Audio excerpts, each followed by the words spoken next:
Again, welcome to Four Corners, One People, Dispelling Myths in the Black African Diaspora. My name is John Teixeira. I will be your MC for this evening. I want to thank you all for joining us. This event was created as a safe space to have conversations and share in diverse Black voices from different parts of the diaspora, to speak safely and honestly about identity, culture, and our various experiences regarding migration, religion, and the myths that we carry about ourselves, about one another. So tonight, it's not just a panel, it's a shared space for reflection, connection, and community. This event would not be possible if it weren't for the contributions made by these wonderful folks who I'm about to name. Mr. Nigel Hall, right here in the front.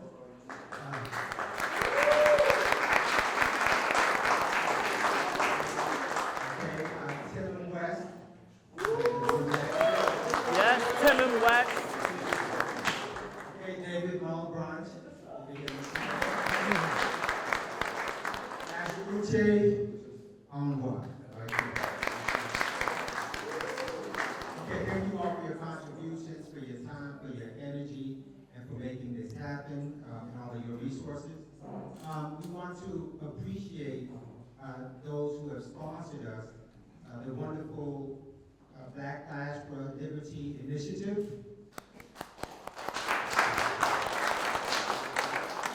Okay,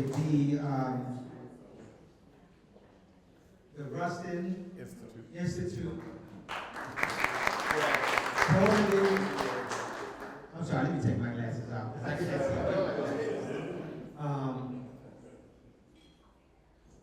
It was formerly the LGBTQ Plus Institute, and also the Adodi Brothers of Atlanta.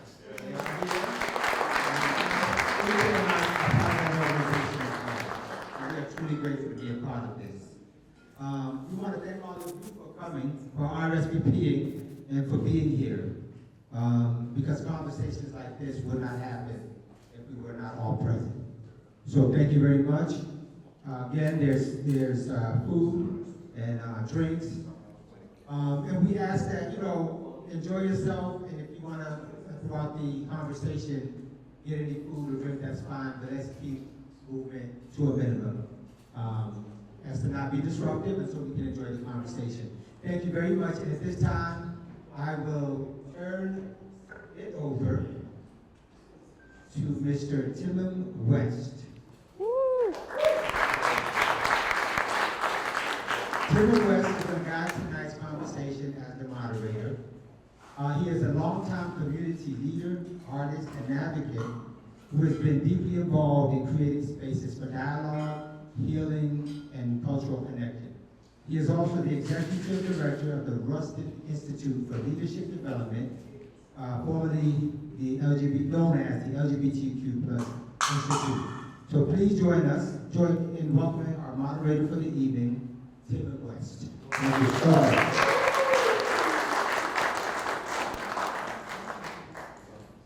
All right. And when I do ask our panelists to join me, we're going to come up on this side, okay? I'm just going to offer a little bit of framing. It's really good to see so many people I know and appreciate, including all of these panelists who, we represent Black excellence from all around the world, but I happen to know these people in my personal circle, and I did not choose the panel, so that makes it even more special. Tonight's gathering was created out of the simple but powerful truth that Blackness does not stop at the border. It stretches across continents, languages, cultures, and migration stories. And yet, even within the African diaspora, we carry misconceptions about one another. We may share history, but we don't always share understanding.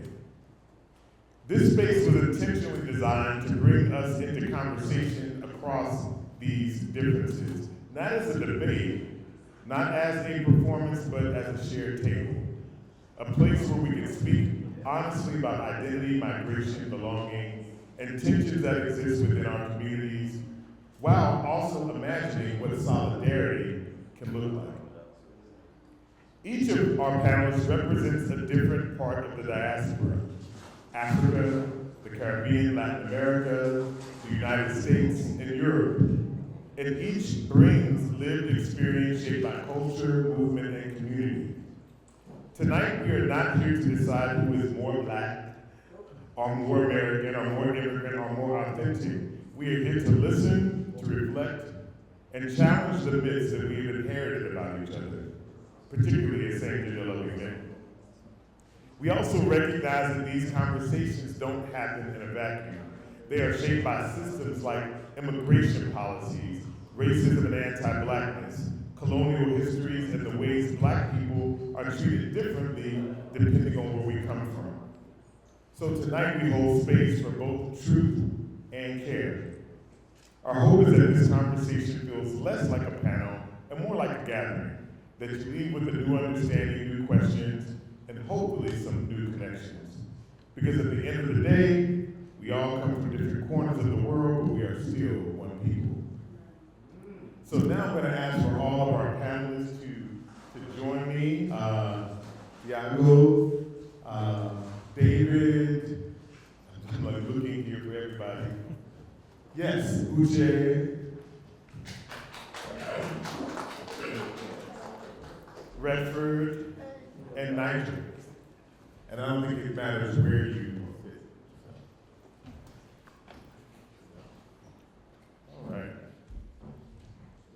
And we will, please write down and note your questions on your phone. We will try to get through some sort of planned questions, but we are hoping to open it up for audience Q&A after that part is done.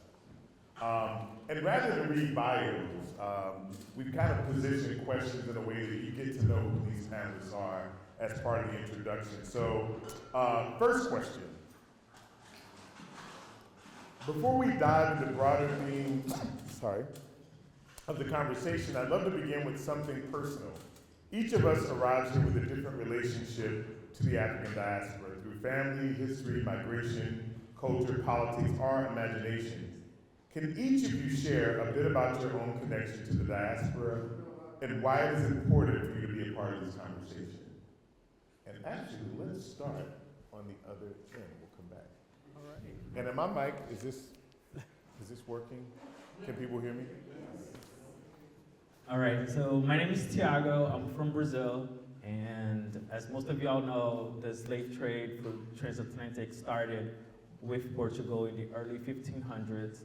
Therefore, after around 200 years after, they started expanding to the Americas. But Brazil was the first to be the slave trade market. And me and my family are from Minas, which is where most of the slaves went to because of the extraction of gold and precious different minerals. So all of my family from mother and my dad's side are from that area. The city that we are from, it's called Teófilo Otoni, which is known for precious minerals. So all of our family is embedded into the origins of slavery and miscegenation with the European culture. I will try my best throughout the conversation to dissect a few elements. And in this introduction specifically, my goal is to bring different perspectives about the Spanish America, which is different from Brazil, different from Caribbean, and different from the America, which is where we are now, which is United States as we know today. Nice to meet you guys.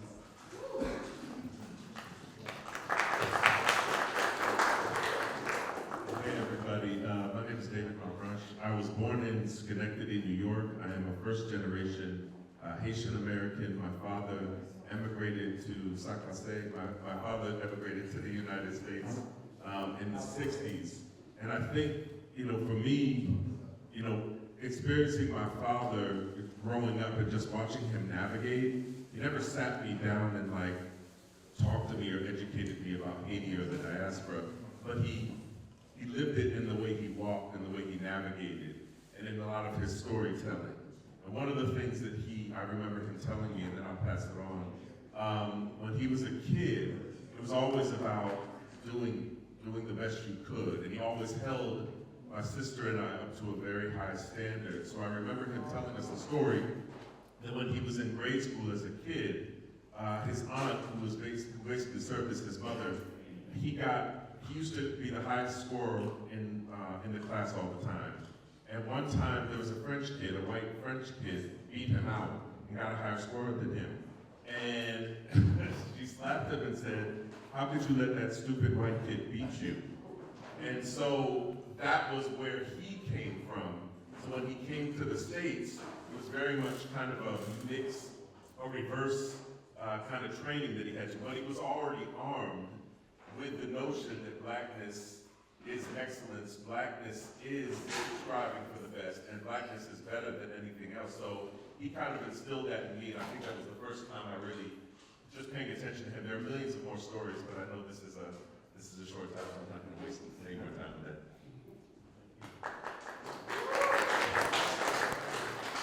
Hi, my name is Brentford Markham. My background is that I was born in what's considered the British Caribbean, born in St. Kitts. I've lived in various islands. I grew up in Montserrat, had the opportunity to live in Grenada and Antigua. And I think my contribution is somewhat unique, not that I've lived in the Caribbean, but also that I've lived and worked in Europe and now living and working in the United States. So I think I've seen the cultures, people operating in those cultures from different perspectives, and hopefully would share some of that perspective this evening.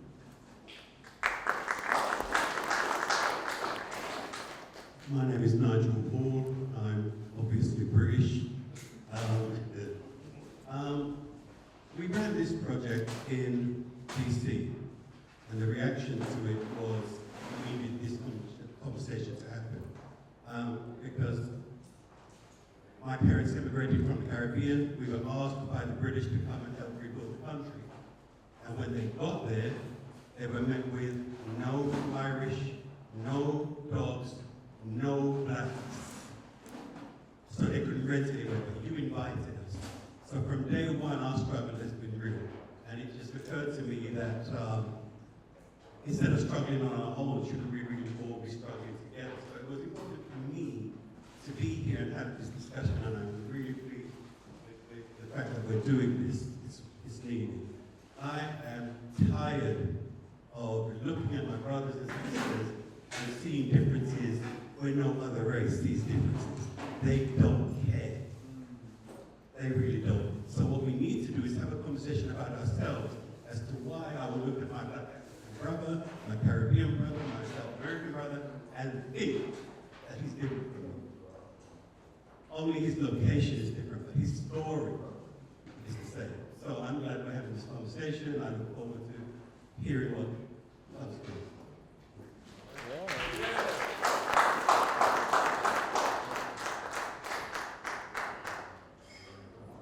Hi everyone, my name is Uche Chukwu.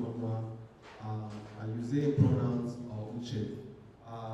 My contribution to the conversation tonight, I'm going to be speaking from the perspective of someone who is originally from Nigeria, West Africa, and migrated to the United States in 2017, and having to gone through a lot of experience, having to actually for the first time identifying as black, because back home there is nothing as black as an identity, because everyone there is supposedly black. So having to live here and come to that realization that, oh, I'm in a different society now where I am identified as a black person, and also with the work that I do, I do have a non-profit that advocate for black LGBTQ plus immigrants that was launched almost 2 years ago. If you look at the table over there, we have some information about the non-profit. There were some know your rights materials. We all know what's currently happening right now with ICE, arresting black folks, not just immigrants, because nobody knows whether you're an immigrant or not until you're being arrested. So we have some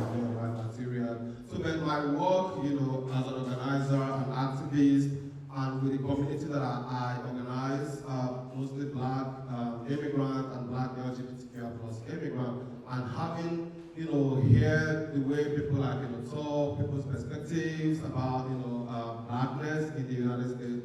This is why this conversation tonight is very important to me, to be able to shed light on some of that history and experience as an African immigrant who work with a lot of Black immigrants.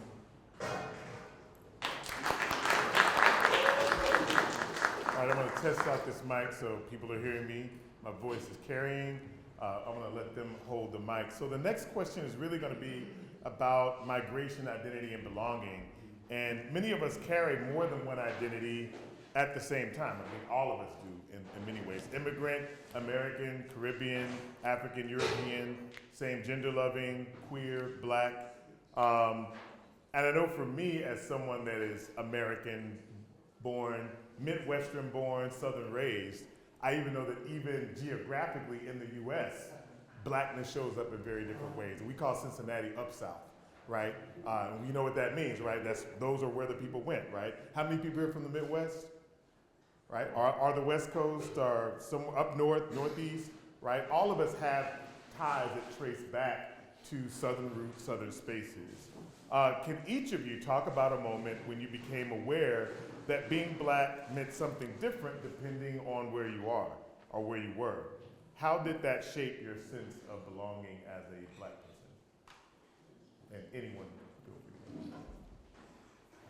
I was chosen. For me, I thought about this question a lot today, and the thought that came that I couldn't get out of my mind was being aware of Blackness for me in a very profound way the first time came growing up and watching TV and seeing the show Shaft. Because Shaft was, he had some degree of a little bit of arrogance, but a little bit of seriousness. And, I look at Shaft and I look at all the other detective shows that were on at the time. Nobody remembers Cannon. Nobody. But everybody remembers Shaft. Because there was just something about it. There was just something, that aura about him that said, I'm Black, I'm proud of who I am, I'm going to exude excellence, and it's not only for me, but it's for everybody else behind me. And that to me was a moment that I can remember when I was profoundly struck and said, hey, yeah, this is what Blackness and Black elegance looks like. And I'll add before the next person speaks, yes, let's give it up for you. Shaft is also when I recognized that I was gay. Shaft was fine. And I remember being the first, let's keep it real. I saw Shaft and I was like, oh. I love it. Yes, you left that part out. I was like, Shaft was also fine. Well, to me, okay, I'll start as, in Brazil, race is very fluid, just as sexuality. Therefore, in my birth certificate, I am white. To society, I'm called pardo. So I have access in different scenarios, I have access to different things. And in other environments, I'm moreno. Therefore, I was never able to speak on it or really comprehend what that even meant, because everybody was like that. Like, my brother is white and blonde, while my cousin is Black, and my sister and I are pardos, but it's very fluid. It has to do with how you show up in society. It's not as binary as it is in America. As an educator, I was a teacher for 11 years, so that took me to more of the path of studying and understanding what happened for us to be so confused, right? I've lived in the States as a child, moved back to Brazil, and back and forth. I was born and raised in Brazil, but I was here early, moved back for a few years. Now I'm back for today, 8 years. So I understood that in the United States, you guys have the one-drop rule, which means if you are 1% black, that you are considered black or non-white automatically. When the Spanish Americas were colonized, when the states were still 13 states, the United States as we know today didn't exist, they used the casta system. In Brazil alone, used scientific racism. Those are 3 different forms of racism. That helped me understand why I don't fit in, but at the same time I'm part of. In different contexts, I am black. In other contexts, I'm not. But going between Brazil and here, it becomes a little more confusing because I don't have a sense of belonging because I don't sound the same. I also don't look the same, but I do have access to white privilege. And then here I have access to, I don't know, light skin privilege. And then I have access to brown privilege, I guess. So it was this moment throughout my whole life I've been exposed. I will dissect the other things later on. I think for me, again, I have to go back to my father. My mother's white, so I grew up, and I remember I was like 6 years old when I was called nigger for the first time. So the white kids in upstate New York didn't care if you were light skinned or dark skinned or whatever. Right. They just knew you were white, so you were nigger. And not nigga, nigger. Har-er. So I remember going to my dad, and I was like, Dad, what does nigger mean? He said, who called you that? I said, little kid at school. He said, you go back and you call them white trash. And I went back the next day, and the little kids were there, and they said, nigger, nigger, nigger. And I said, white trash? And they were like, what? That's not gonna hurt me. They just brushed it off and moved on. But I think what was interesting for me growing up, being born in America and experiencing blackness ironically, in the way people viewed me at school, and even though I got good grades, and I started to apply to Ivy League schools, because that's what my dad was teaching me at home, to apply to Ivy League schools. So when I started to get into them, the white kids at school were like, how did you get in? It must be affirmative action. And that was always their reaction to things. And then I was going through like my sexual awakening at the time, so my first crush and my first, I don't think I want to say it because people dog me when I say this, but my first sexual experience with myself, and I'm explaining it like that in a little bit different way. My first sexual experience with myself was watching Billy Ocean sing Caribbean Queen on Friday night videos. I'm not judging. I had such a crush on Billy Ocean back in the day. But I think when I got to school, that's when I started to learn about colorism as well, because back when I had hair, I had like a thick curly afro, and I remember girls would say to me, I want to marry somebody like you so my kids can have good hair. And I was like, what does that mean? You know, because my dad and my mom didn't teach me that at home, so I was like, what the hell is going on? So, you know, you kind of get this mixed thing where you're at home and you're getting one thing. I think my parents wanted to erase this child, but didn't understand that America would look at me a certain way, even if I was biracial in origin. So there's never a time where I really like struggled with like, where do I fit in? And I was kind of like, I knew how society saw me and then trying to explain that to my parents. For me, my awakening came when I realized everything I'd ever been taught about being a good human being, doing the right thing, was a lie. And it was a lie because the system has been set up that it doesn't matter what I do. Education, the law, trying to help people. The system was set up in such a way that I was looked at differently with everything I did. And I'll give you an example of where I am today, and then I'll go back a little bit. Where I am today is when I started my job, because I'm in mental health.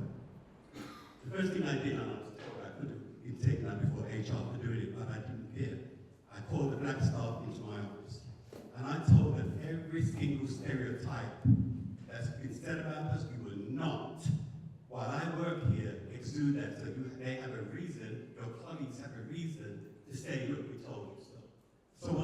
do that. What we're going to do is show them that we can be professional. And your qualifications mean something. And to this day, every single one of those staff members still work for me.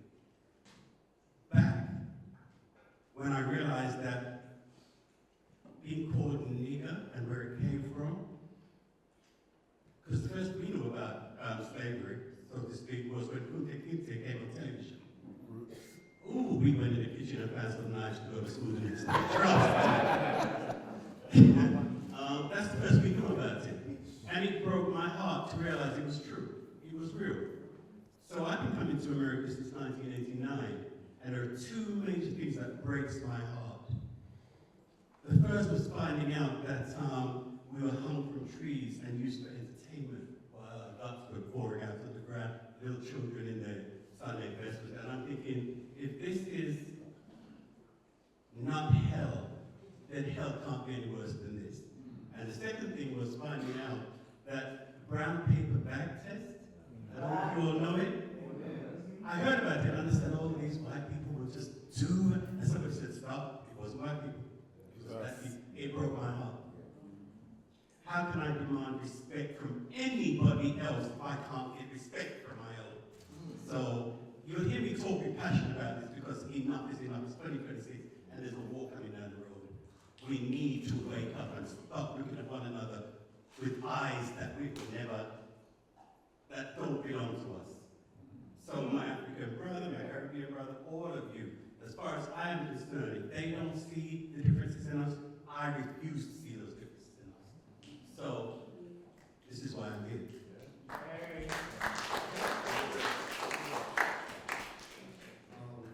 Thanks so much, Elijah, for sharing that. I think for me, I would say the first time I actually realized that I'm black was the first day I came to the United States.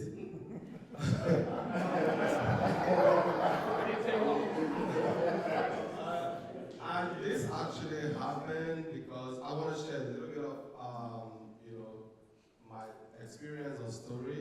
I want to put the trigger warning. Oh, before I do that, I wanted to say that the food is set and ready in case folks want. And again, we apologize. Traffic made the food to arrive late. So John is going to help to coordinate, how the food movement is going to happen. So in case folks want to grab food and they go through this way, I don't know how you want to do it. Yes, all right, so everyone, you can go around, row by row, and we'll be served. Okay, so whenever you're ready. Y'all first row, so go. Go get food. We're gonna keep talking, so yes. White people. Okay, that broke his heart. Yes. So when I came to the United States, I was. So when I came to the U.S., I was detained by immigration for 3 months. So I spent 3 months in ICE custody. But my experience when I landed at the airport that made me realize that I'm kind of different was me being shackled from my hands to my waist down to my legs and my nose and mouth covered, with a mask. And I was being taken by the CBP officers to ICE detention. So when we go to the detention center, one of the nurses that worked there, she's black. She asked the white officers, why did you cover, his nose and his mouth? And his response was, he is from Africa. He could be coming here with Ebola. He could be coming with different viruses, so I need to protect myself. So when I heard that, it didn't really mean anything to me at that moment, because I was like, okay, whatever. But until I came out of detention, that I started realizing that there are different identities here in the United States, that, as a black person, you are treated differently, that I had a reflection of that comment, what that comment means, because I'm from, Africa, I'm coming here with, virus.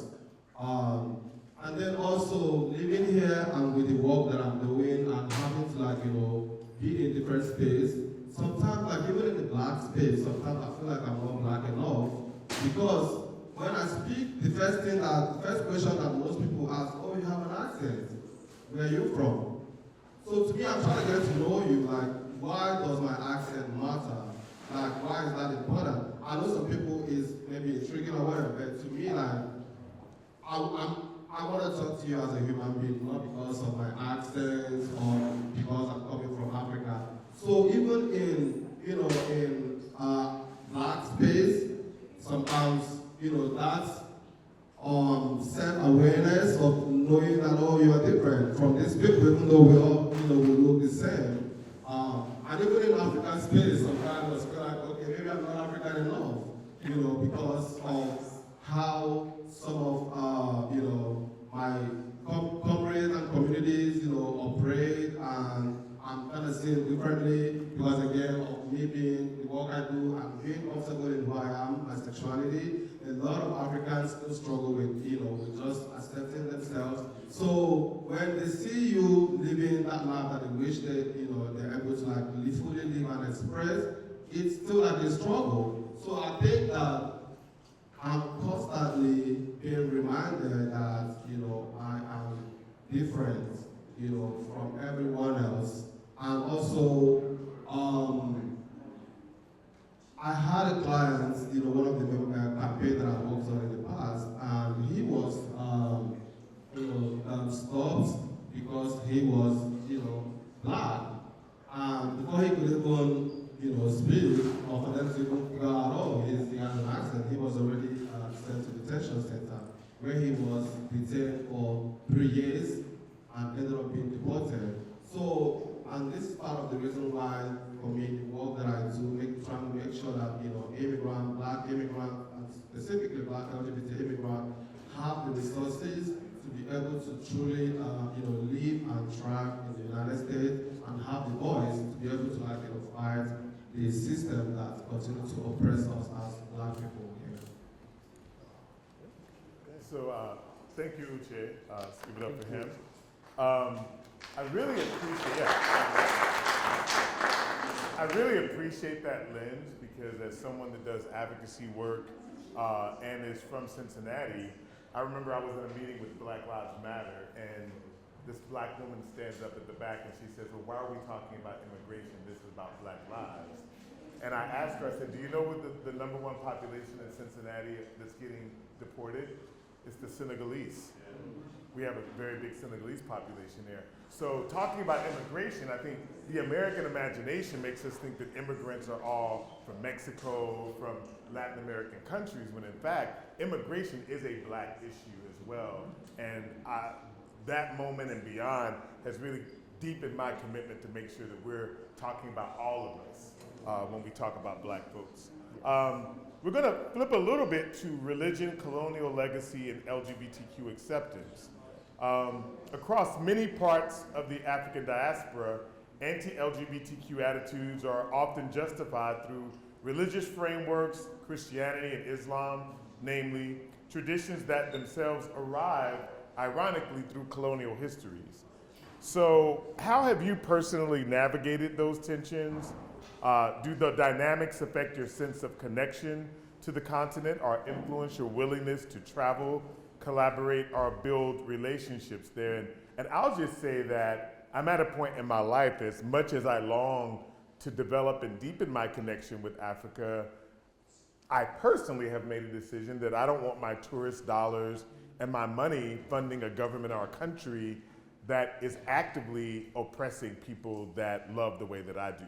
That's a personal decision, and I realize that people are going to Ghana and Nigeria and a lot of other countries, and I want to. It's not that I don't want to, but I think, how do we actually utilize our dollar and our money as a way to send a message that, I want my brothers there who love men to be free to do so as well. So curious to hear. Yeah, thank you. Anyone can start with that. All right, I'll start with a little background story so I can get to my point. I think it's important for us to have a timeline on how things first started so we can understand why things are the way it is now. So the transatlantic slave trade started early 1500s when Portugal was already in the Western Africa and had already colonized Brazil. Brazil was the first one to receive, and to this day, Brazil received around 5 million slaves throughout the slavery trade. Therefore, Brazil holds the largest black diaspora in the world outside of Africa. Number 2 is the Caribbean, which was colonized by the French in Spain. And on third is what, at the time, in the 1600s, when it was colonized by Spain, it's called the Spanish America. And then at fourth is Britain, that colonized the United States that we know today and brought around 500,000, a little less, 488,000, that's what they said based on the documents. That way, Brazil to this day, differently from the Spanish Americas and the United States, had a different route. And that's why in the beginning I mentioned scientific racism. Scientific racism, you guys can research, called the eugenics movement. The eugenic movement started in Great Britain, trying to enhance human biology. In Brazil, what they did was, right after slavery was abolished, in 23 years after in the United States, so Brazil had the longest slave market throughout history, from its beginning to the end, including the United States. They went into, they went into miscegenation. Therefore, they gave lands to the European, promoting Europeans to come to Brazil to live for free and on lands. Miscegenation led to mixing food, music, culture, and religion. So to this day, that resonates to the second and third most practiced religions are African-rooted religions in Brazil, differently from other diasporas like the United States and the Spanish America that mainly perform under Christianity. So in Brazil, we have Uganda and Candomblé, which are majority directly connected to African roots, and the Christianity that is led there, including the Catholicism or the Protestant, it is very African blended into its costumes. So that is the connection to understand that for us, it's very fluid, like I mentioned in the beginning, and it's not as rigid as black and white when it comes to understanding what is black culture or white culture. Now, to my personal connection to it, I think I've come a long way when moving to the United States, where today's been 8 years. I had just a natural inclination into Black American culture that I didn't have words to explain what was really happening. Today, I can say that it's connected to deep values and different influences that I have from my own culture. It's easier to resonate to different practices, even the spices. Like at my house, talking to my husband, and I was like, do you realize like your mom's house that we have all the same spices? When Jamaican friends, we use the same products, we just use differently. And when my Spanish friends or, there's a lot of interconnection into the African root that it's easier for us to congregate in the same way. So that is my answer. I hope you guys understand. Yes.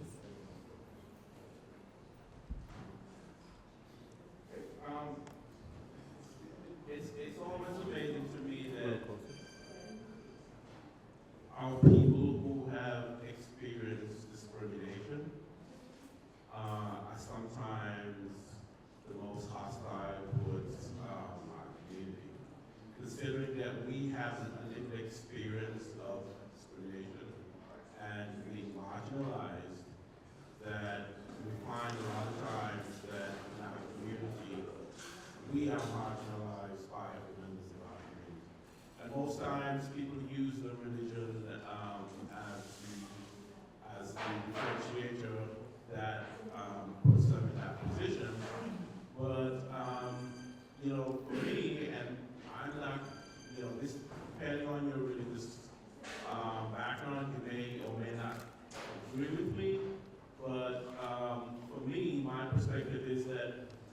we are historically, we are still subscribing or participating in a religion that oppresses us. And we're using the rules of that religion that oppress us to continue to oppress others among us. And as far as it relates to traveling, I will not go to Ghana. I will not go to Ghana until then the laws have changed. I'm going to Africa, I want to go to South Africa. I want to go to other countries that support LGBT activity and freedom.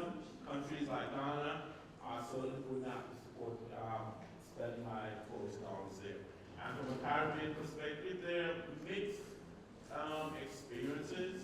Obviously, everybody knows what the situation is like in Jamaica. There's some other countries in the region that have liberalized same-sex relationships. We've had some courts that have struck down discrimination and say it's unconstitutional. So there's a mixed experience there, but I think in terms of progress and where it's going, except, there's still a lot of work to do in places like Jamaica, places like Trinidad, places like Barbados, we see a much more liberal approach to LGBT lifestyle. So I think it's mixed, but just to conclude on this, I totally agree that we should not be spending our money where members of our community and our brothers and sisters are marginalized.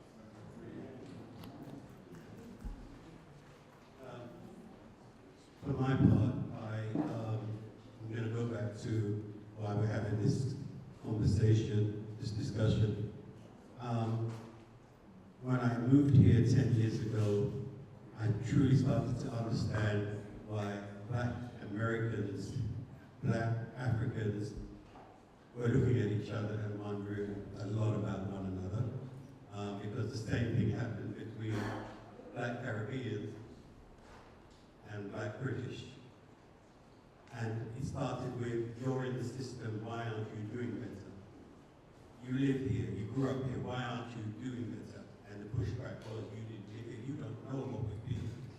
And it took me a minute to understand American history. I thought I knew it, but until you come here and live it, it's a very different kettle of fish. It took me a minute to realize that when you get stopped by the police here, you don't get out of the car. Because the first thing I did was get out of the car and start to walk towards the police officer. Because where I'm from, if they stop you, the first thing I'm going to do is get out of the car, and without using bad language here in this room, ask them why I'm being stopped. Because my fear of guns doesn't exist because we don't have guns. The police don't carry guns. So I don't have a fear of them taking my life for no reason. Now, if we're going to fight, we're going to fight. So when I got here, they told me what you don't do is you don't come out of the car. You don't take your hands off the wheel. And I'm thinking, why? And now I realize it's because any instant in your life can be taken from you. And it started to drive my understanding as to why Black Americans, when we look from the outside in, why you tolerate so much. It's not because you don't know it's wrong. It's because you know your life can end for no reason in a split second. So you have that in the back of your mind, and it drives what you will accept and what you won't accept. So I'm starting to learn the American history is very unique in that it's not that we don't know better, it's that we are aware of what's happening to us within a split second. I'm trying to work through why I am so angry with nobody else but us. And I'm angry with us because I know for a fact if we came together and removed some of these so-called stereotypes and images we have of one another, we'd be a very powerful force to deal with. Yes. And for people to work so hard to keep Black people down, to keep us away from things, to take what we have, the energy and the resources they put into that, tells me we are something and somebody, and they're scared. With that in the back of my head, every time I come across anybody I've never met before, the first thing I'm going to do is look in your eye. So that you recognize, I know who you are, I know your journey. And not put up walls, not put up, what is he after, what does he want? Okay? So, in terms of just trying to connect with one one another, I wanted us to sit down and say, why do Americans have this view of Africa? Well, it starts with Tarzan. You're watching television and who's carrying cases? Who's got no clothes? Who wears no shoes? So that image stays with you. And I'm thinking, if that image stays with us, white children are watching this and that image stays with them. So, what can we do? Talk to one another. Be open and honest about some of these images we have. Okay? Black Africans come here and work hard and they use the system the best way they know how. Instead of challenging them, we should be turning around and saying, are you taking what you've earned and what you're making back to Africa? And if you are, how is that working for you? But instead, everybody's condemning everybody else. We're going to stop that. We're going to try. I think for me, it's sort of like getting, it's personally is just trying to separate my identity, from the shame that I carry as an African person who came from a society that criminalized my identity and what I believe. For those who are probably maybe not familiar, Nigeria has a law, the Same-Sex Marriage Prohibition Act, that criminalizes the LGBTQ plus folks and posts 14 years prison terms to anyone who is a member of the community. The law states if you're caught in the act, that the society don't wait until you are caught in the act. They actually go into your house and bring you out if they suspect that you are a member of the community. And this law, we all understand, the origin of it. It's, the white European Christianity that fueled the, homophobia and the law that they have in Nigeria, and also other African, part of African nations that have, different laws. There is about almost 54, 64, I'm not sure the number of black countries in Africa that have laws that criminalize the LGBTQ folks, and have, some of them have prison sentence, some of them have, death sentence. Part of the law in Nigeria is that you will be stoned to death. If you are from the northern part of Nigeria, they have a Sharia law that says if you are caught in the act, you will be stoned to death. And the part of the clause of that law says also two men cannot live together, so you cannot cohabit at the same gender or even hold hands in public.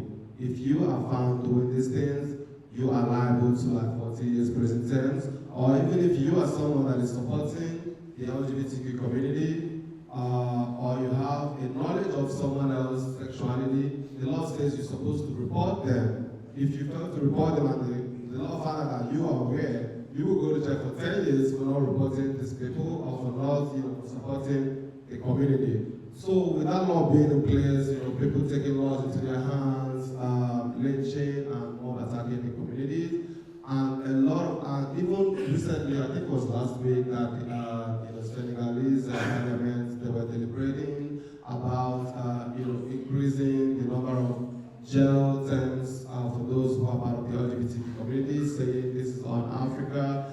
And then the question that I asked myself when I saw that video was, the English that she was speaking is not, it's a colonial language, so who are we to determine what is Africa and what is, on Africa, just because we don't understand or not, agree or believe, how somebody else live their life, then we choose to criminalize them. So I think, just being able to, growing up, I've always lived, with the shame and guilt of me being queer and always thinking that I'm different. So I think for me, in terms of trying to navigate is on learning, and I'm very grateful for America, because if I'm not here, I don't know what I probably will be doing, and I don't know, me being here has changed my mindset and perception about my sexuality, and just being able to get comfortable with, with myself and my identity, because this is something that I've lived, with all my life, being ashamed of who I am, thinking that there's something wrong with me because this is what I was told, as a child, that you are not supposed to do this.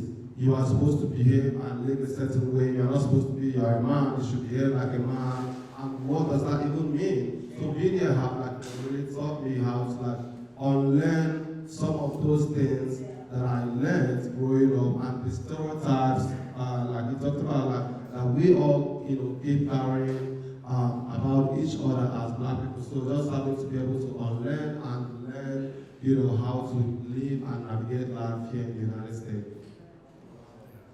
Can I comment? Yes. Okay. All right. I'll try to piggyback on the LGBT part. I think it's important for us to understand, I always take it back to how it started. That way it's easier for you or for me to unlearn some traditions, right?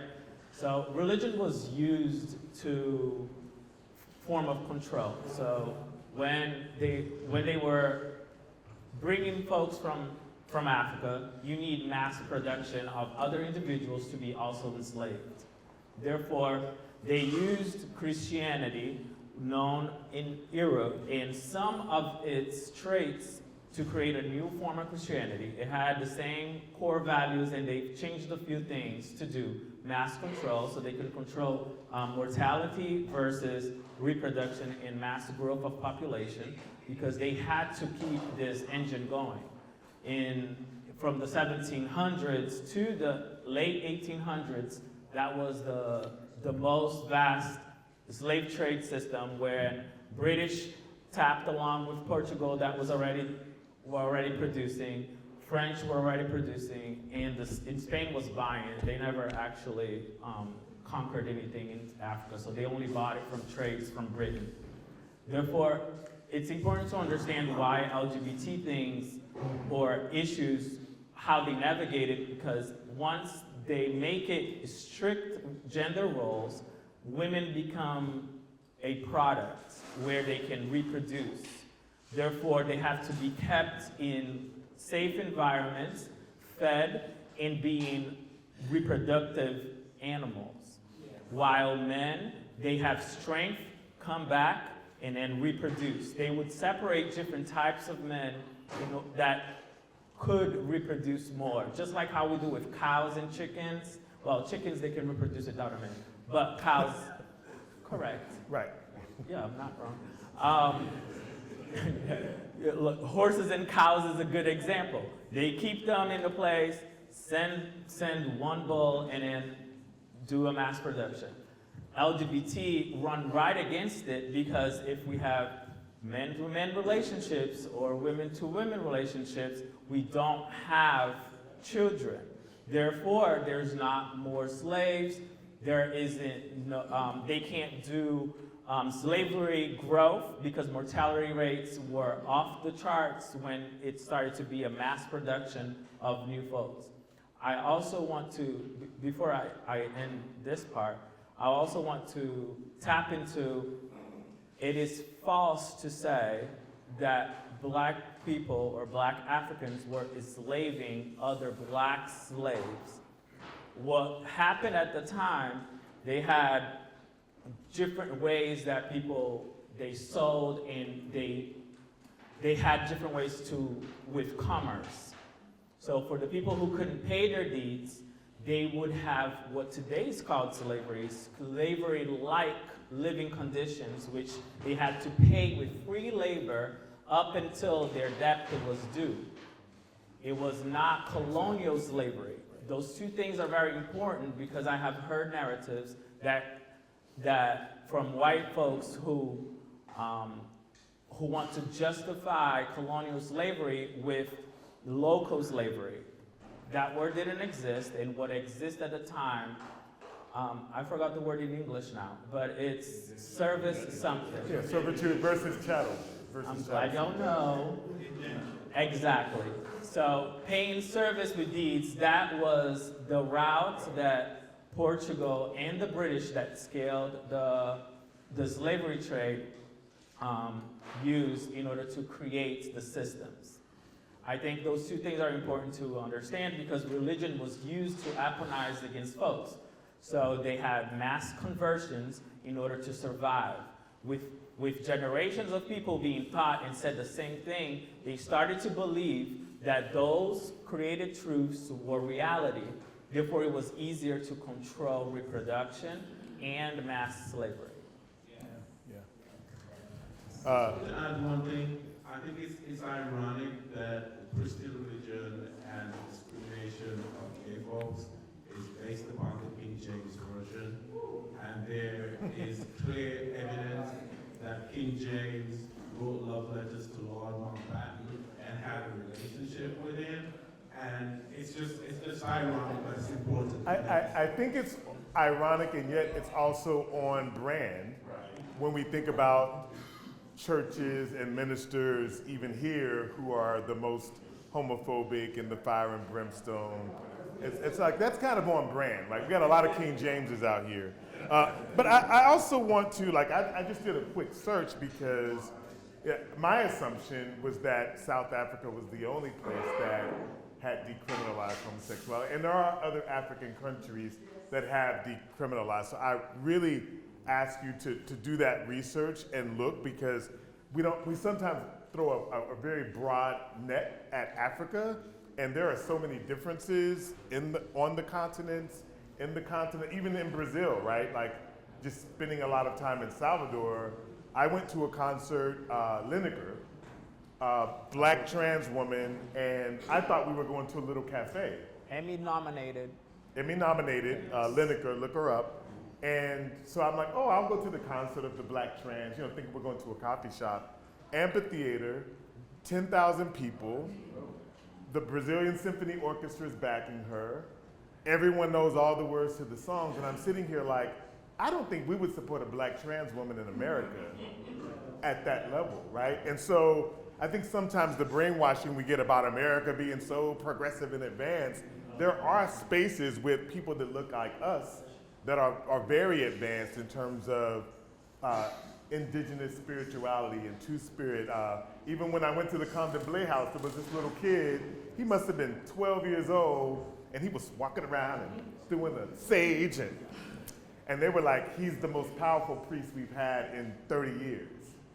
And I said to myself, what if the little gay boys in America were told that they were powerful and sacred and that. But it took me going to another country to actually witness that being done, and the grandfathers and the grandmothers right around him, like, urging him on, right? So I think we also have to question some of our notions about that. Also the Caribbean, there are many Caribbean nations that have also decriminalized homosexuality, including Antigua, Barbados, St. Kitts, St. Lucia, Grenada, Trinidad and Tobago, and I didn't know Belize had decriminalized homosexuality in 2016. So do your research. In Brazil, racism is a federal crime without you can't pay to get out.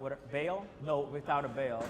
Also, homophobia is a crime, transphobia, and now in Congress this week, they're criminalizing misogyny.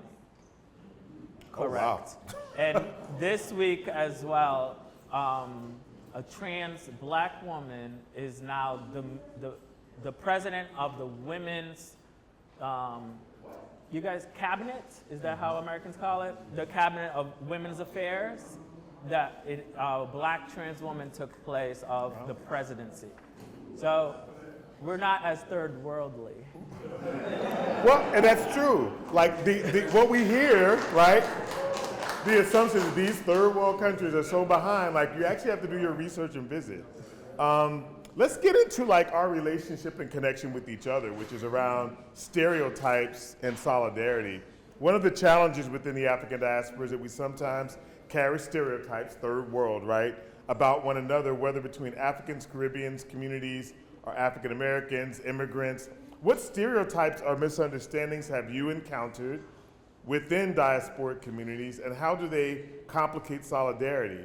What have you seen that helps people move beyond those divisions? And I'll just go back really quickly to the first time I heard the word African there were two contexts as a kid growing up in Cincinnati and in Little Rock.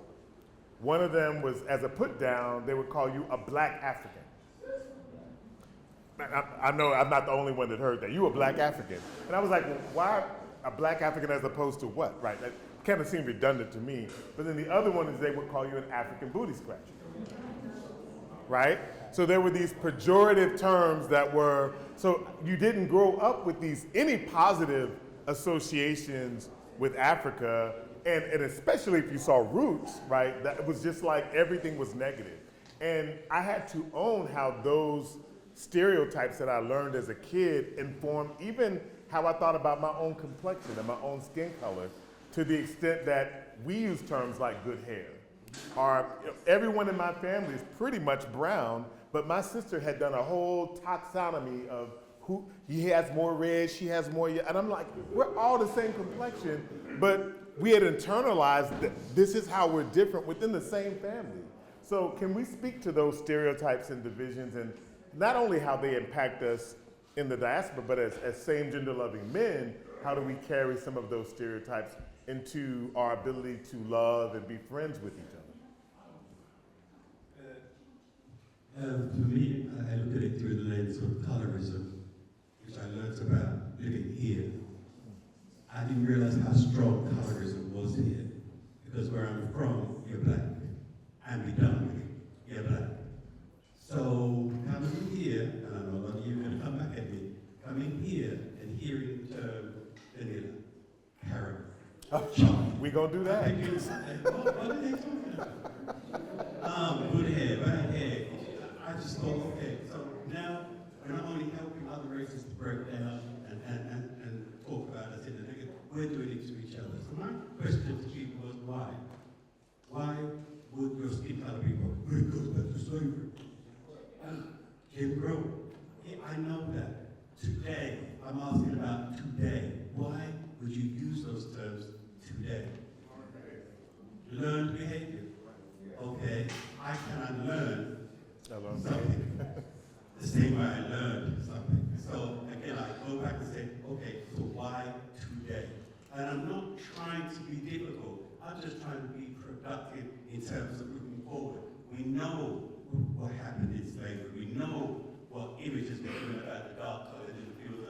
I know all of that. Some white owners had black children and they were treated better. Totally get it. But if I'm sitting around the dinner table with you guys today and we're discussing this, what stops us from leaving that dinner table and doing different? Understanding different, speaking. That's where I'm struggling. So it's a good thing I'm gay friendly. Caramel has a comment. You have a little something to say. I get called red bone or high yellow. That's what it is. So what I'll say is that the insidiousness of white supremacy as a global phenomenon, and I remember this happening, and Redford was talking about irony. I got my first kind of full black experience as an undergraduate at Princeton. Exactly. One of my good friends is laughing. Right, and so Princeton had a very tight-knit black community. We were only about 10% of the whole population, so we knew each other back then. This was the late 80s to 1990. But I remember meeting a lot of friends who had been there they used to have a lot of like minority programs and matriculation programs at these Ivy League schools where a lot of black and brown kids would come a few weeks before the school year started and kind of get to integrate. It was almost like this cultural thing, like, it's just gonna be traumatic for y'all, so we need to bring you in ahead of time. And so I met a lot of people who were in that program, and I remember one of my friends who was from Ottawa, Tennessee. He said, I remember looking at you and I said, he's like, I know he's a nigga, so we're fine. Let's bring him in the fold. And I remember they had the yearbooks, and I remember all my friends that I had, the majority of them were black.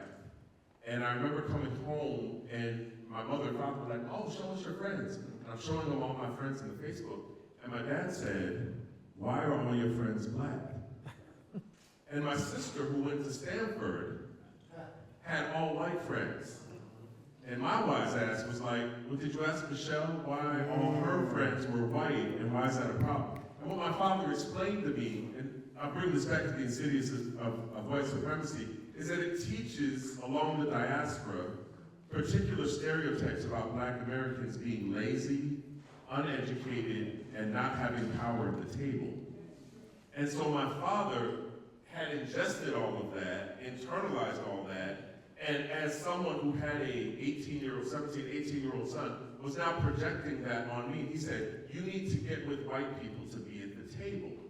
I was like, well, that's an interesting thing. And I didn't really listen to him. I just kind of kept moving along and navigating my way. But what was interesting with my father is he got older. He was a surgeon, a badass Haitian surgeon in upstate New York. English wasn't his first language, but he was running shit up there. When he retired because he had a stroke, what he learned, and he used to say this all the time when I bring him to the clinics, he said, they just look at me as that old Black man. And I remember thinking to him, and he was very much, I'm Dr. Malbranche, and he was like really upset when people wouldn't give him the respect. But I was like, some people have to go through a process of understanding. And I said, Dad, you came from a country where you were considered the best. And your aunt who raised you said, how could you let that stupid white kid beat you? Imagine if you grew up in a society where you were always told you were the worst, you weren't educated enough, you weren't smart enough. I said, that's gotta have it, that gets your psychology over time. And so he didn't understand it until he actually started to go through it himself and started to experience more racism in America. And once his MD shield, and he was retired, and that left him, and that wasn't part of his identity, and people couldn't get shit from him, then he realized, like, oh shit, this country looks at me as just another old Black man. And so I think for some people, if you look at like the Nicki Minaj's, the Candace Owens's, the Clarence Thomas's, all those people that shuck and jive and do this stuff, they know what's going on. They are experiencing this stuff all the time, but they tend to kind of keep it on some way or shape or form kind of away from what their experience is and act like it's not happening to them. But it does. But I remember growing up, my dad thought that Black Americans were more lazy. And he had to actually go through his journey to kind of realize that that wasn't the case. And I was like, first of all, I was like, Dad, we're at Princeton. You don't get into Princeton by being lazy. Oh, you know, I already had something to say. Well, as a Latino, non-Hispanic, which is important, because there is a difference, right? And that's where I want to begin this with. Brazil is colonized by Portugal, who speaks Portuguese, which is the Romance language. So Spanish, French, and Portuguese are sister languages, comes from Latin. Therefore, our ethnicity is not Latino. It is only our mother tongue, which originated our new dialect, which became a language, is what unites us as Latinos. But our history is very different. Even the purpose and the history behind how Blackness contributed to our existence. Brazil had never had the population to even incarcerate or enslave enough people, like indigenous folks, to do the work. Therefore, that's why we received the most amount of slaves in history. And that's the reason why to this day, we have 63% of the population being Black. That being said, I want to talk about the Spanish America, which today is known as the Hispanics, and specifically Dominican Republic. I think it's very important to talk about it because when you talk about racism, like I mentioned before, we had 3 categories in the Americas. So Brazil was very specific to scientific racism. In the Americas, we had the Casta system. In the United States, we had the one drop.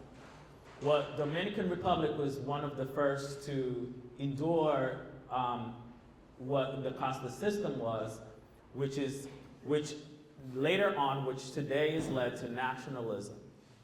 What that means is when you were mixed, or if you had any influence of other races, you were automatically considered free. Therefore, if you were negro, or mulatto, you are automatically free, or you could petition in courts for your freedom. So the more and the further away that you got from being black, which meant that you were African, gave you freedom. Throughout history, and this is even before slavery even happened in America, the America that we know today, United States, the slaves had not even arrived. By the time Texas was conquered, slavery in the Spanish America was already abolished. It didn't exist, and that's why the border started to happen, to define where free people could live and enslaved people could live. Just a tap for you guys to research after. But I think it's very important to understand why Dominicans, they are dark skinned and do not call themselves black, because for 700 years, calling themselves black meant that they were slaves.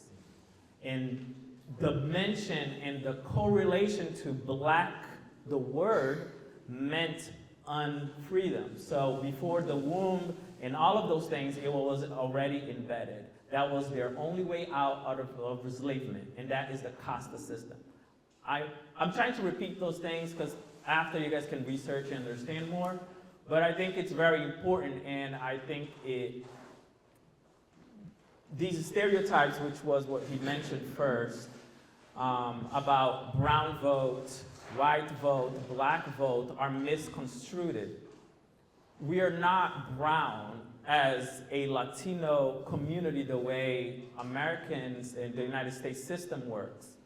In Latin America, we are white, white, pardo, yellow, and black, or mulatto. The system is not the same. It is not as rigid. Therefore,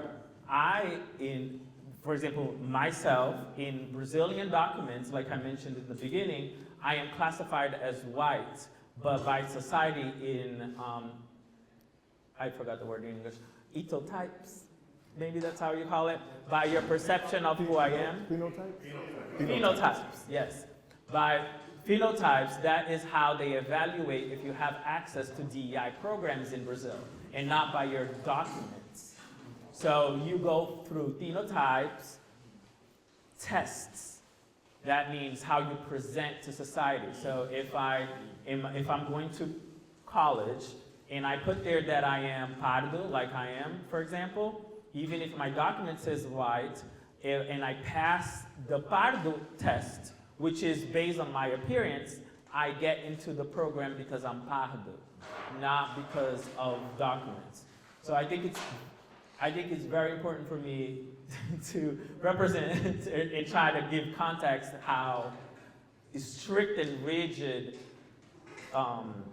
race is in America and how fluid it is in Latin America in general, and including the Caribbean, which led the whole revolution starting in Haiti, but that's a different topic. But that's my contribution to this.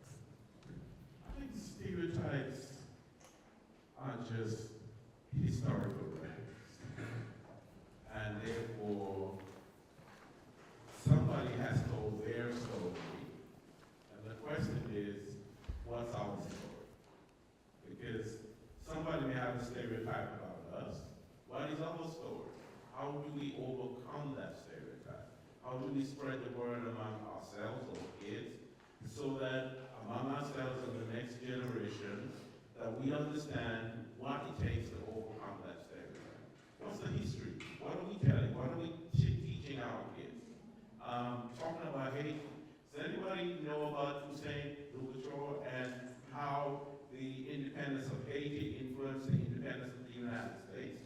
If there was no independence of Haiti, you would never have the Louisiana Purchase.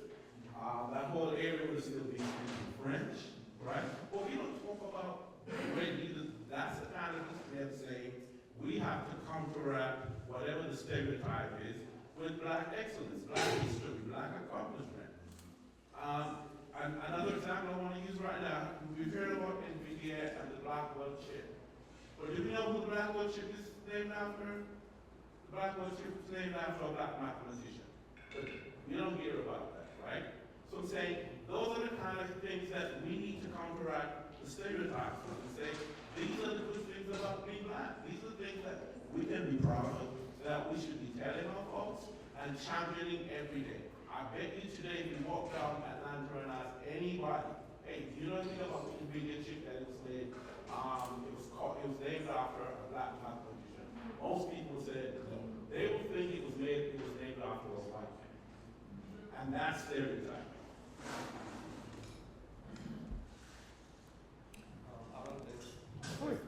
We'll go.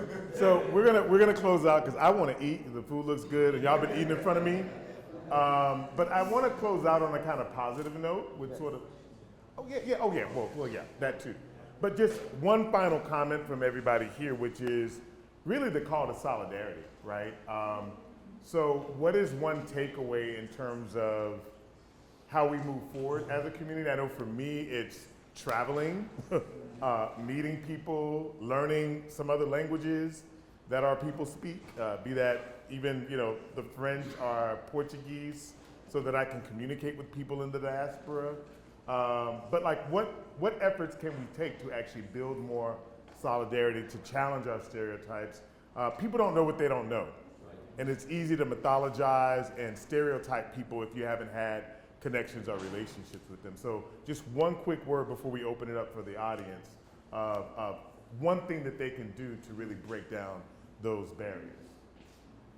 I think what we're doing here now is one thing that we continue to do. We need to continue to have these conversations because, again, like I said, if you don't know about my experience and my stories, that is when you're going to have that mindset about me because you don't really know me or understand where I'm coming from, my experience in terms of what I've been through. So I think we need to continue to have this conversation. We need to continue to educate ourselves. I didn't know anything about African American history until I came to the US because they don't teach us this back home, right? So you cannot blame me if I say something because I don't know this, right? But I need you to teach me so that I'm able to understand.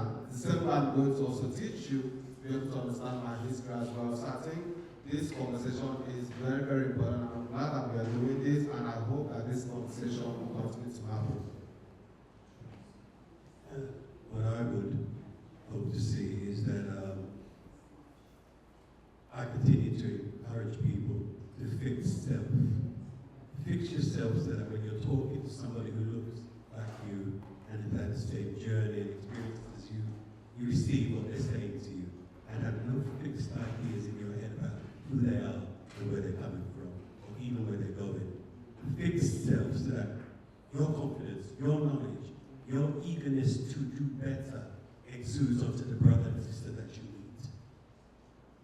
I've learned to do that just from the job I do, and it's certainly opened up a new world to me that makes me realize I have power, and I have it because I have brothers and sisters who understand that we are one.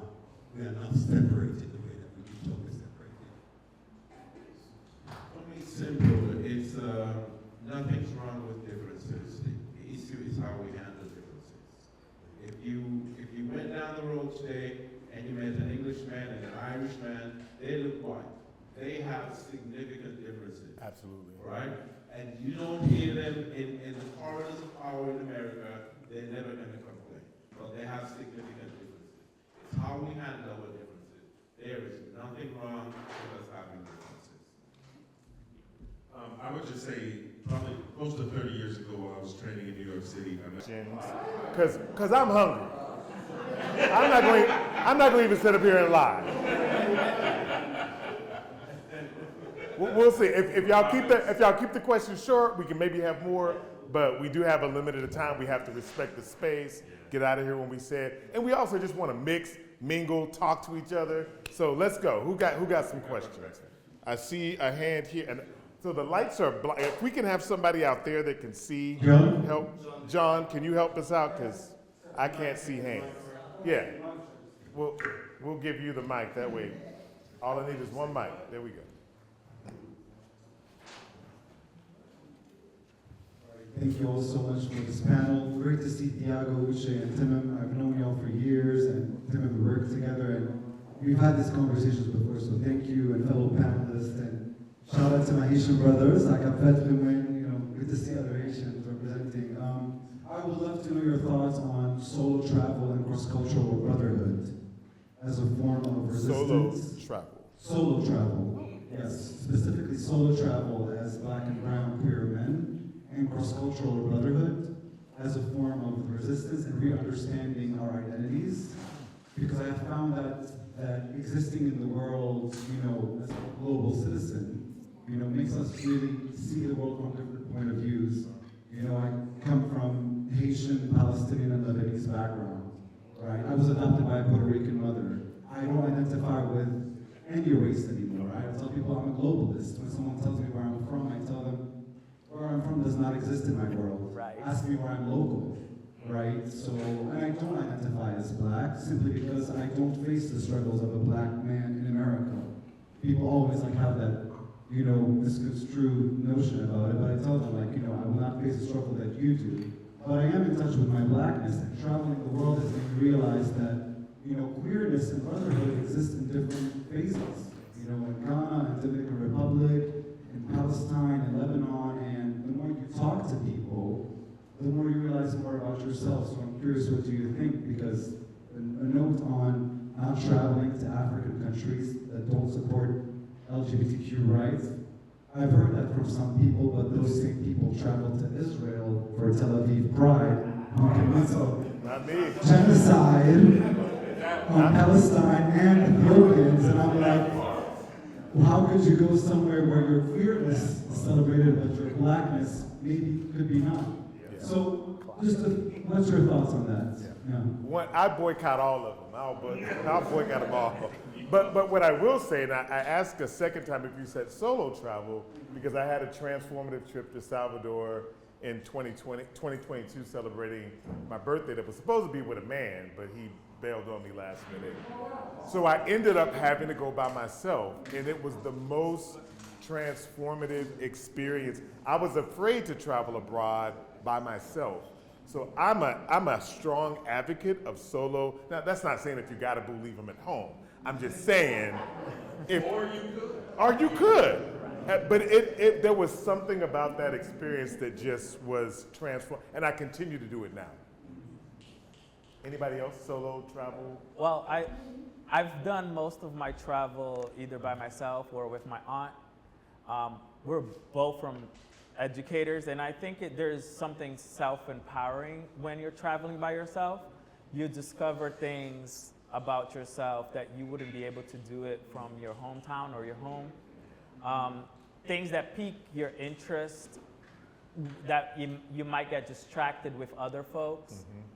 I think regardless of your social status, economically and romance-wise, I truly advocate for you to do solo traveling so you can really experience within your own soul. We were born with different DNAs for a reason. We are completely different people in a human experience.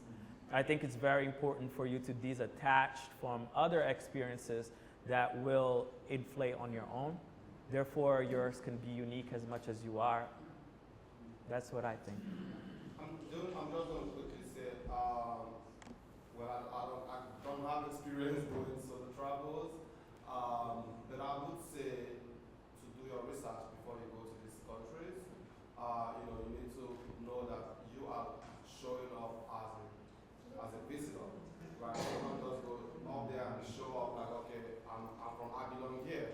So do your research, know where to go and where not to go, and know how to navigate the system that is set up in that place.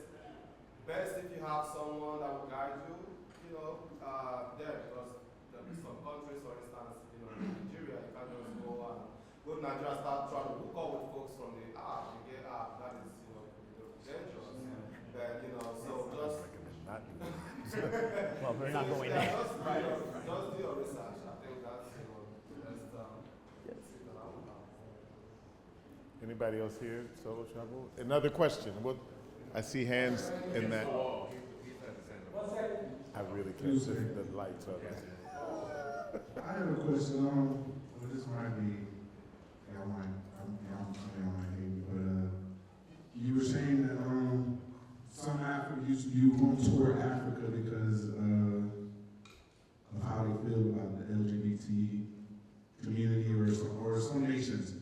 And then my question was, what European nations have you been to? Because you're going to be more discriminated against with racism when you go some places to Europe than you'll ever be. You know what I'm saying? Because in Africa, they're not going to know you're gay unless you do something. You know what I'm saying? But you can't stop being black. You're going to be locked up. You can get locked up in America just for being black. You're saying you can get locked up in Nigeria for being gay, but they'll never know you were gay unless you do something. You know what I'm saying? I can't undo black. You see what I'm saying? So that's one thing I feel like the black gay community needs to get out of, as to saying, oh, I don't do this because they don't like gay people. But it's not that they don't like gay people, it's that they don't like what you're doing. And I mean, to me, I don't care if you don't like what I'm doing, but we do need to come together as a black community in general, because you said a war is starting, war's been started. We've been at war, and as you can see, we've always been losing.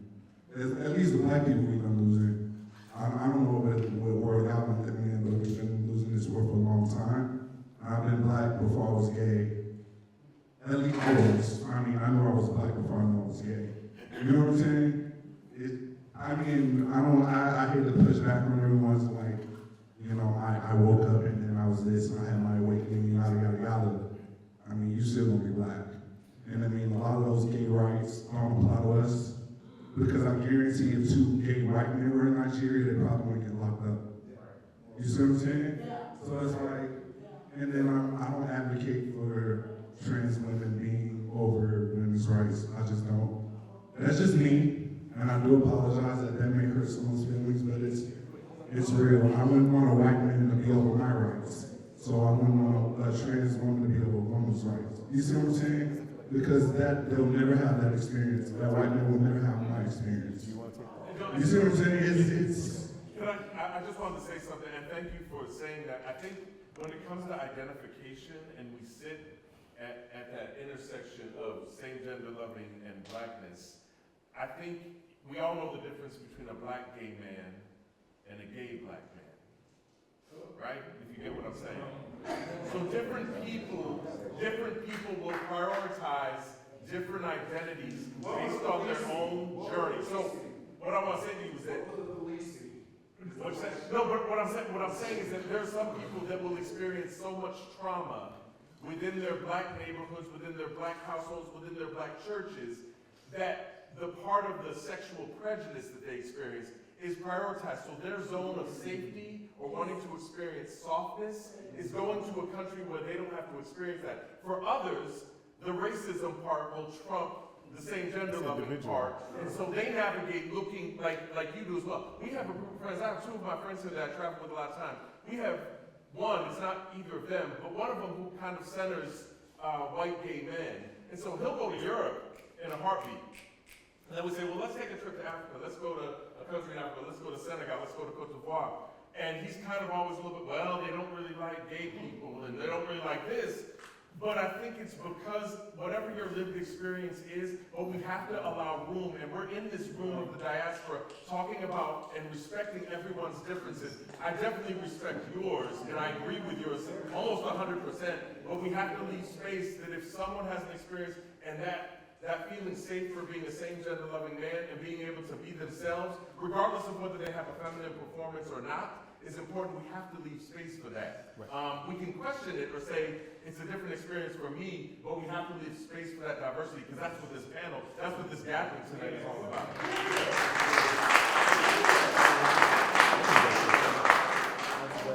Next question. Next question. I'm clearly getting Mike, where's the mic? The mic is over here. Okay.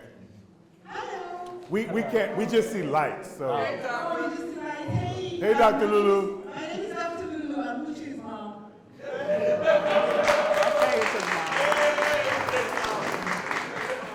just wanted to say, as the first female voice to speak, that first of all, and I told Uche this, when I saw the lineup, I was like, what's going on? Where's girls? I said that.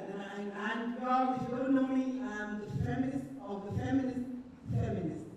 That said, I really want to I want to applaud y'all. I learned so much today. some of y'all already, I don't know many of y'all, I know of Tim's trip to Salvador because Tim was literally crying when he was telling me, explaining the experience. That is the power of leaving the United States. I'm here as a Nigerian, as a very, very unique intersectional identities of Black, queer, immigrant, pansexual, physician, mom of a trans kid. And everywhere I go, I take all identities with me. I cannot leave anyone behind because, hello, have you met me before? So I want you to do that for me. So there's a concept that I teach. It's called reverse intersectionality. And I made it up. I coined it on my own one morning when I was running. I decided that I could walk into a room as a Black, queer, immigrant, physician, mom of a trans kid. Or I can walk into the room as a Black, queer. You see the difference? The energy is different. I'm taking all of my identities because intersectionality teaches you to do what? Suppress some of your identities. But reversing it means you're going to own all of it and then do good with it. So I want y'all to don't just leave here today and listen to the speakers. Take it out of here, and the first African you see, speak to them. Because now you've learned about, I didn't know all the thing about Brazil today. I mean, I know of Brazil, I know Christ the Redeemer, that's about it, right? and then Tim told me, I was like, well, I need to go to Brazil. So I'm right here. I just wanted to say, do this again next year, or put some of those voices up in there, or help me hear from the girl.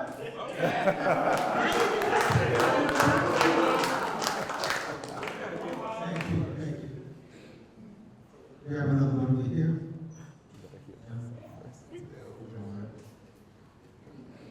First, thank you for gathering this diverse yet unified panel.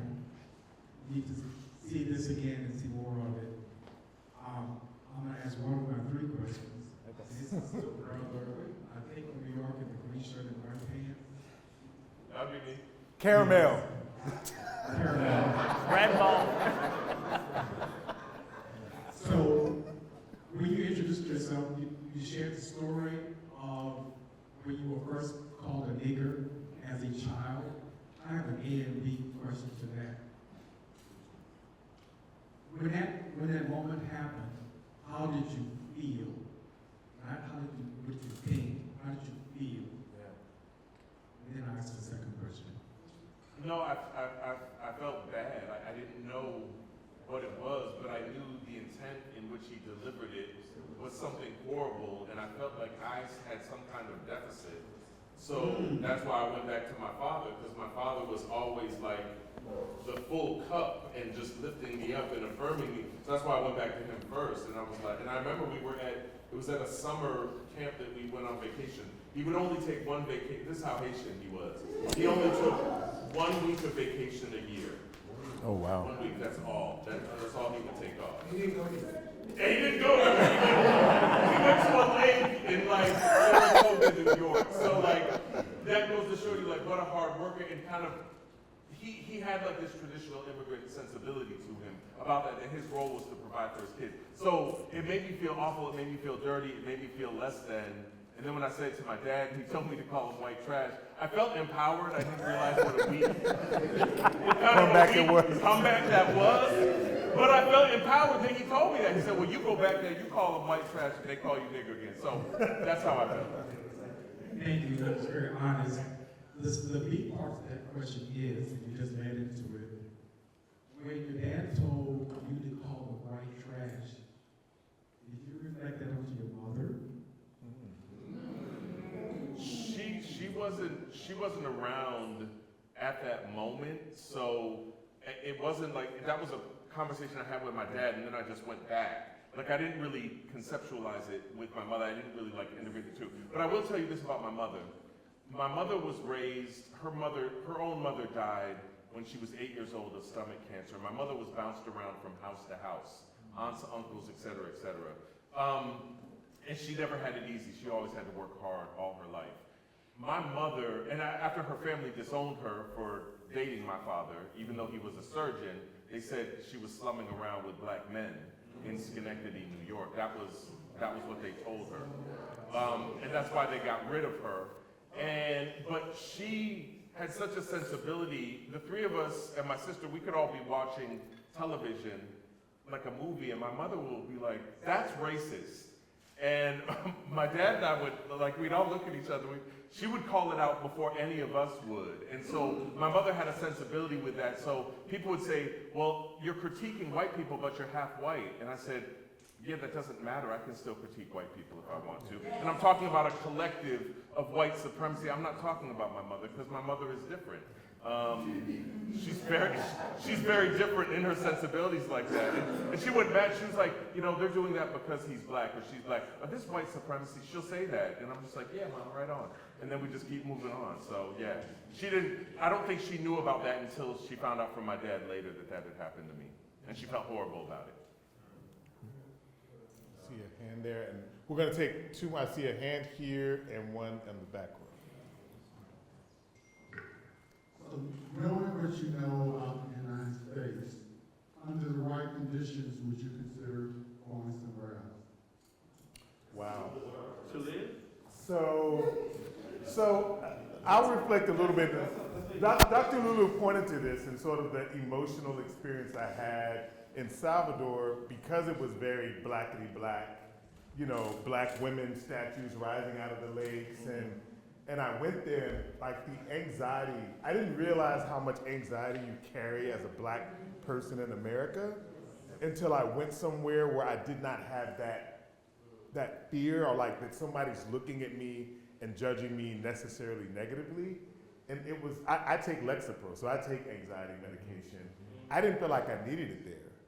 I felt like in my blackness, in my queerness, all of it, I was good. Yeah. And so would I? Yes, possibly. But I think in the meantime, creating spaces like this and working to create a culture and a space here where I can be affirmed in all of who I am is what I'm gonna do until such a time comes. But it felt like a kind of privilege to be in a space where, and then I also had to realize that as a black American, I was seen as a person with privilege, right? The fact that you can get on a plane and fly to Brazil and eat at the good restaurant, so I had to also absorb that, when I went through the favelas and the places where I saw other people that looked like me being impoverished. But yeah, and I think there are a lot of black expats who have decided, you know what, like, I want to have an easier way of living and, my money to go further and not have to.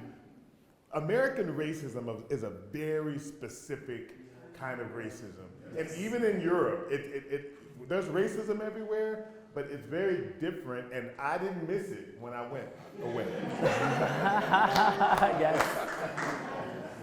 I have a response to that very question. I moved here to escape what I thought was racism back home. Very low-key racism, but they've been around 1,000 years longer than you have. So they've perfected their racism. Trust. But we were sold a lie by America in Europe, and the lie was your constitution was untouchable unless amended by your leaders. But that's not true.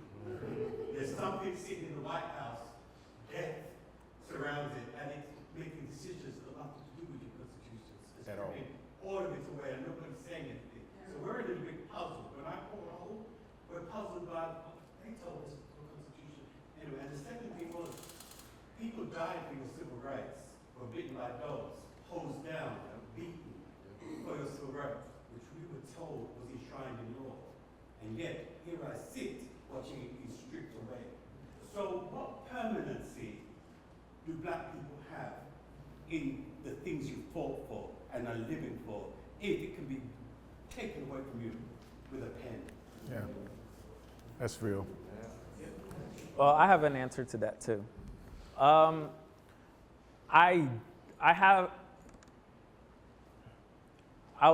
start by saying we all have options in life. And I think the first thing, going back to my previous answer, is talking about my human experience and understanding what is my purpose, and also what are the things that I've been taught, presented, in the outcome, and if I'm walking into my path. A direct answer is, can I? Will I? Yes. Do I plan to retire in America? No. But if I'm here, and how many other Brazilians are in the room? None.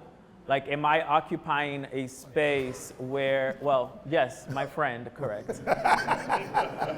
But I mean, how many of us are occupying these spaces, one, with actual knowledge of what happened and not just their colonized spirit, to talk about a certain topic and enlightening about a broader spectrum of what Blackness really is?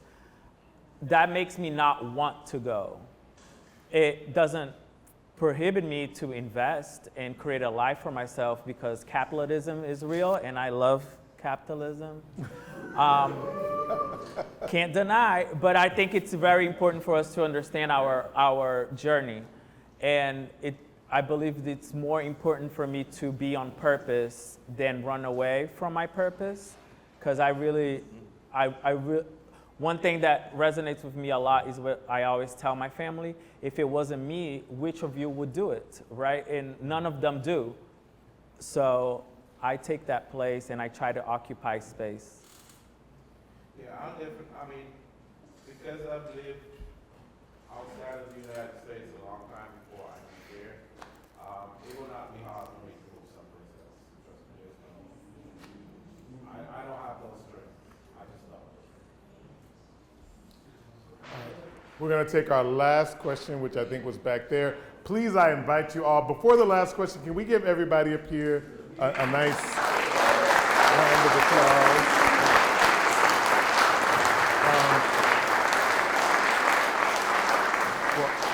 And before that last question, I invite you now, let us get a plate and eat for a few seconds first. But then I invite you to ask us questions individually after this, brother. Timon is hungry, y'all. He's hungry.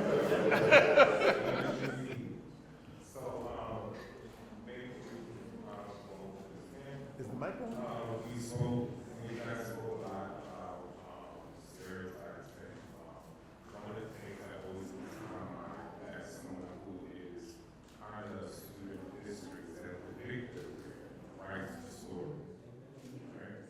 So that being said, those stereotypes and the victor writing the story, how do you guys go about challenging the stereotypes, and then not just challenging them, because we do it in our own way. None of us are monoliths and represent each other in totality, but how are we going about challenging those stereotypes and rewriting them so that when you hear things, you're presenting the facts and not also just presenting facts that actually change minds?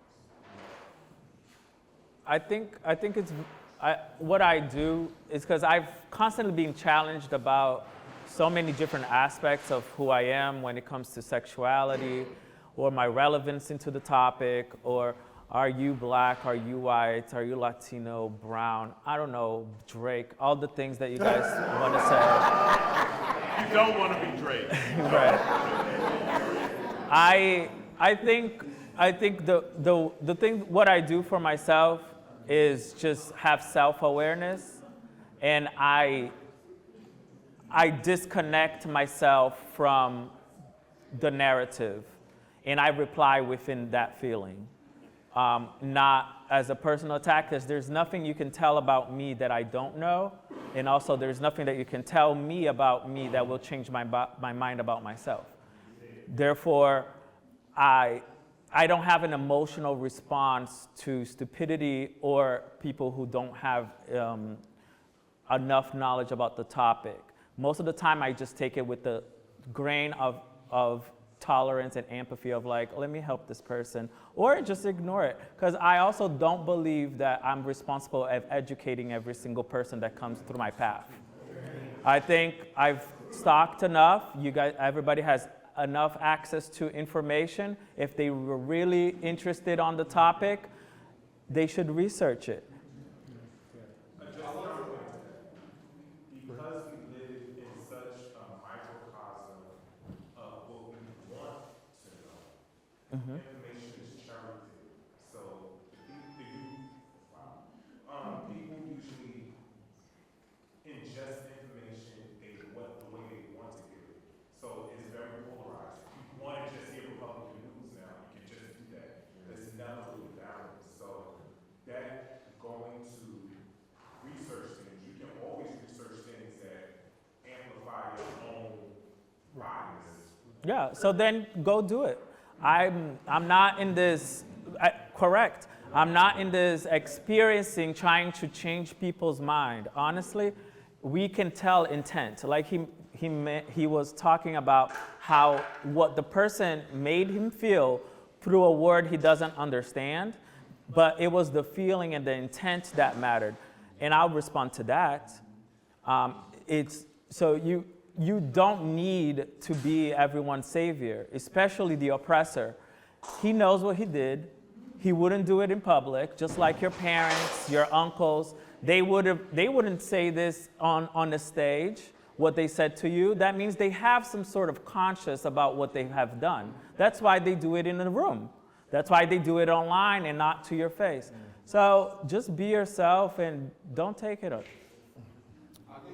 I want to echo what Taylor said in terms of having the mental energy to actually, educate. Because again, sometimes people know, but they're just trying to be ignorant. So I think if you have the capacity to educate the person, then do it. If you also feel like you have enough information, I think that is why concept like this is important. But also having dialogue between each other, trying to understand each other's perspectives and experience is very important because again, people don't know. They just want to know. But also, if you don't know, have the energy. I had a friend that is African American, and we were having a conversation one day. We were kind of having this type of conversation, and one of his comments was, the government is doing so much for these black immigrants. He knew I'm immigrants, and he was saying things like that. They're doing so much for these immigrants. They're not doing anything for the African Americans. And then we're kind of going back and forth about that. Then at some point, I got triggered because he is not trying to hear me out. He's not trying to understand. And that was the end of my friendship with him because I feel like this person is not open to learning. Yes, I understand where the angle that he is coming from, but also he needs to also be open to understanding my experience as an immigrant that maybe I have to go through what I've been through to be in the space that I am right now. So I think having that, having the mental energy to have that dialogue and that conversation, and also being open-minded to receiving each other's feedback. I would also say, not very different than the Willie Lynch letter, that we have to be mindful of the ways that white supremacy plants these divisions intentionally between us, right? And so my way of personally combating that is curiosity. I listen to black music in France. I look up, if you're in the ballroom, right? You can look up Brazilian Vogue. You can look up voguing in Canada and Paris. I love black people, no matter where they are. And I show that curiosity about blackness in the way it shows up no matter where we are, because that's my love for blackness and black people. So I think I try to reflect that in my own experience, but I think, like was said, you can research, you can look up. Blackness is beautiful everywhere, all the time. That's just how I see it. And so I try to emanate that in my life and my experience. I think the best thing to defy these stereotypes is to succeed where everybody expects you to fail. It's define the expectation. Nothing overcomes stereotypes more than success. succeed in the way people expect you to fail. Correct. Anything, David or Nigel, before I go get my plate?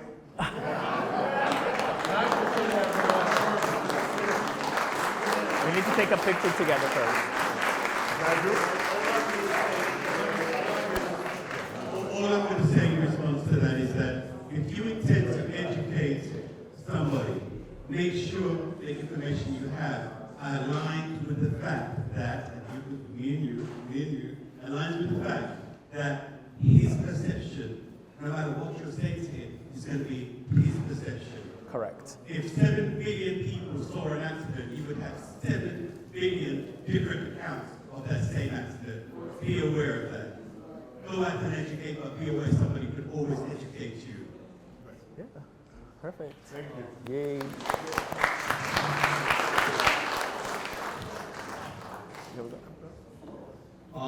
So, before you guys leave, I just wanted to, as people started to leave, I wanted to first of all appreciate everybody for being here. I wanted to also thank the planning committee, Tim, myself, Nigel, David, and John for creating this space. This space will have to possible without. Thank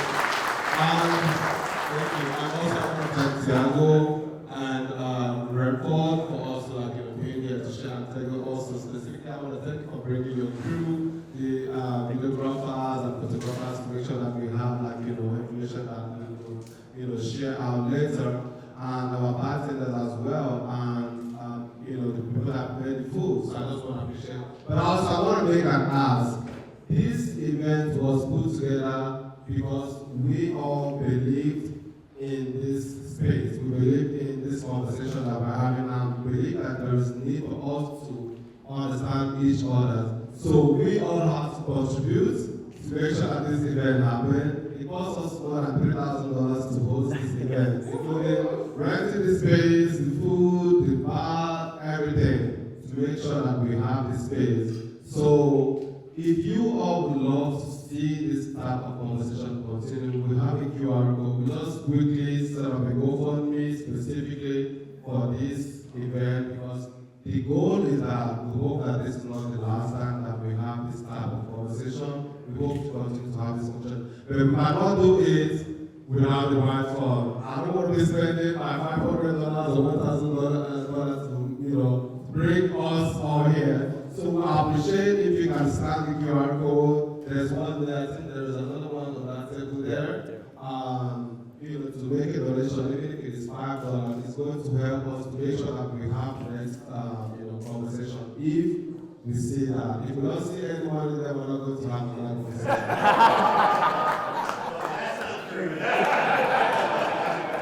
Let's take a picture first. We have more food actually, so please get food, get drink.